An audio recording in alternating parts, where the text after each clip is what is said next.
back to my channel. It's been long, I know, but I'm back. I'm not going to get into the details of where I've been and what I've been up to, but one of the things I've been up to is changing my space, putting something nice, but I realize I just need new space. I need to shift in order to bring something reality.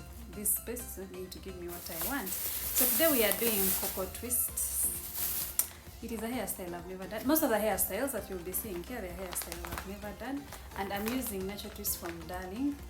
I bought 2 packs. Hopefully they are enough. And each pack comes with 4 of these. Then each of these 4 has 10 pieces. So these are 40, then the other ones they are 80.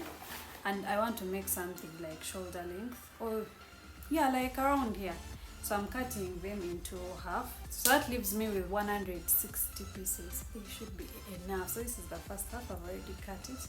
I was filming for TikTok, so I decided to use one part for TikTok and one for YouTube, but I might not get into the details of everything. So this hair looks like ruby or selfie, but actually the texture is harder compared to the other ones, and I feel like it is better because the other ones are so soft. I was not sure whether the hairstyle would come out if they were the same texture, because truthfully speaking, I've failed to work with ruby and self. I feel like they are too soft, and my hair being natural, I feel like they might come out. Okay, I've never used them to do twists. I've used them for an extension, I've used them to do for locks, but never with twists because I feel like they are too soft.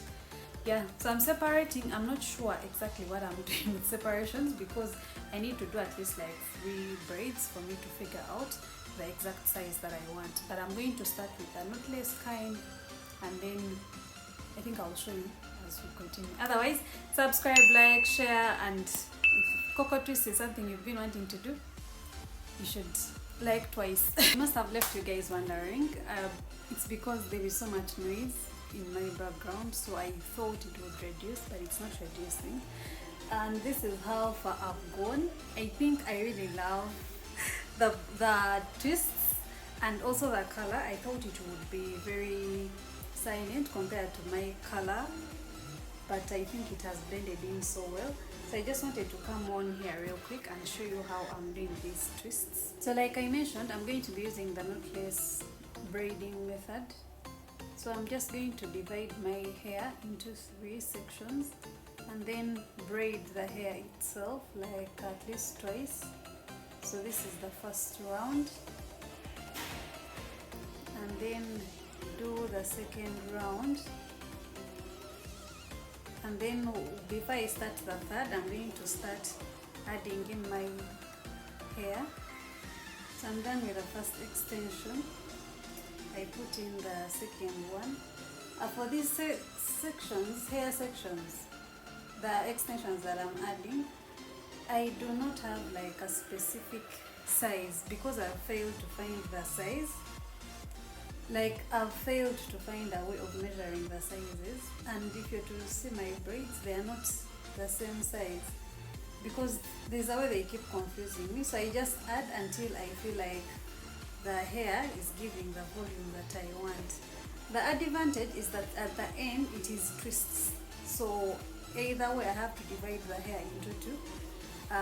It wouldn't have been the same if they were braids, where maybe you would find that the braids are not equal.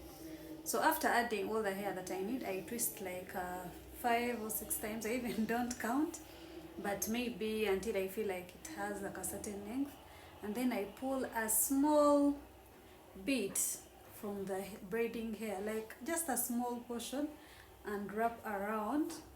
Because twisting direct, I realize the hair unravels after some time, so I wrap around and then release.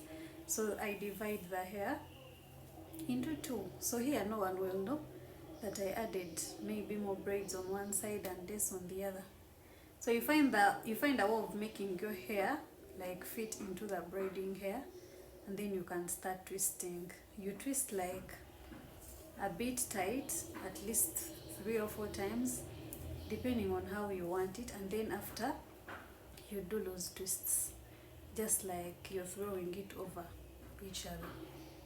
As you come towards the end of the braid, you do that twist again, like a bit tight.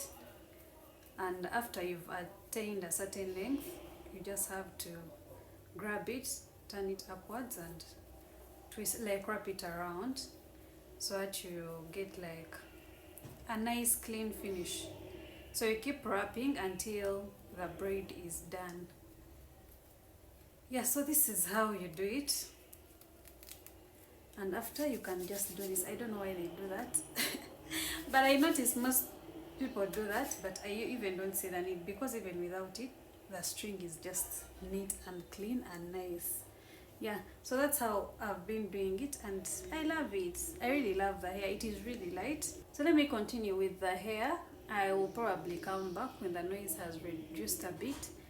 I hope my video is not flagged because of copyright, but this is how far I've come. I don't know if it is still Coco twists or if it has shifted to spring twist, but honestly I don't know what I'm dealing with right now. But one thing I've noticed, the harder you twist, the smaller they look, and if you don't twist, they will look like this. I think from a distance they look like Coco twists, and then if you come closer, that's when they look like spring twists. The small ones look like spring twists, and the big ones are bringing out the Coco twists. Yeah, also I felt like they were too big. I wasn't really comfortable with the big ones. So along the way, I think I shifted the entire thing. Yeah, but this is how it's looking, and I think I love it. And the color is just perfect. Blends so well with my hair. Yeah, so this is what I'm left with. Let me just finish this and get back. And this is how the hair turned out, and I absolutely love it. I put some little accessories, but I did not have enough to cover like at least a certain percentage of the hair. This is how they look like. I dropped in a few, and I absolutely love the hair. It is really lightweight, and it is versatile with styling, because I think you can do a side way, put in like a few pins to hold maybe this hair because of the different direction it is likely to take. Then you can do the back and put maybe like a hairband. This is the best I could get.